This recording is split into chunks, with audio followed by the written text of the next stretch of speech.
Cyber জালিয়াতদের ATM card সরবরাহের অভিযোগ। এই মুহূর্তে যে ছবি আপনাদের সামনে তুলে ধরবো, এটিএম কার্ড সরবরাহের অভিযোগে গ্রেফতার 7 জন। এদের মধ্যে 4 জন কলকাতার এবং 3 জন ওড়িশার বাসিন্দা। সাইবার জালিয়াতদের এটিএম কার্ড সরবরাহ, ইতিমধ্যেই এই ঘটনায় গ্রেফতার করা হয়েছে 7 জনকে। আমরা কথা বলবো, আমাদের সঙ্গে টেলিফোন লাইনে রয়েছেন আমাদের প্রতিনিধি মৌমিতা মিত্র।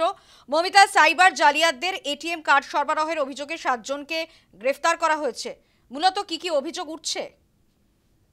দেখো, মোট 7 জনকে গার্ডেনরিচ থানার পুলিশ তারা গ্রেফতার করেছে। তার মধ্যে 4 জন কলকাতার বাসিন্দা রয়েছেন এবং 3 জন উড়িষ্যার বাসিন্দা।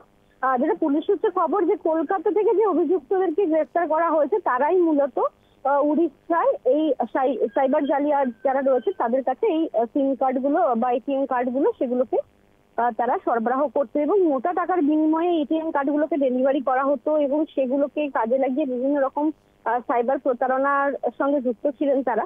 তো সেক্ষেত্রে মোট 7 জন তারা গ্রেফতার হয়েছেন। বেশ কয়েকটি এটিএম কার্ড সেগুলোকেও বাজেয়াপ্ত করা হয়েছে, মোবাইল ফোন বাজেয়াপ্ত করা হয়েছে।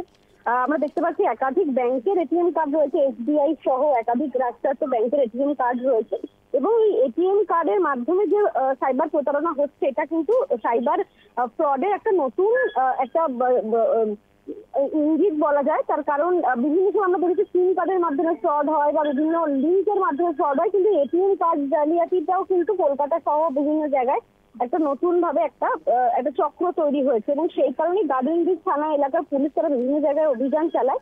তার মধ্যে থেকে 7 জন গ্রেফতার হয়েছেন। কলকাতা থেকে 4 জনকে গ্রেফতার করা হয়েছে এবং 3 জন যারা উড়িষ্যার বাসিন্দা এবং এই সাইবার জালিয়াতের সঙ্গে জড়িত ছিলেন এটিএম কার্ডের সরবরাহের ক্ষেত্রে 7 জনকে গার্ডেনরিচ থানার পুলিশ তারা গ্রেফতার করেছে।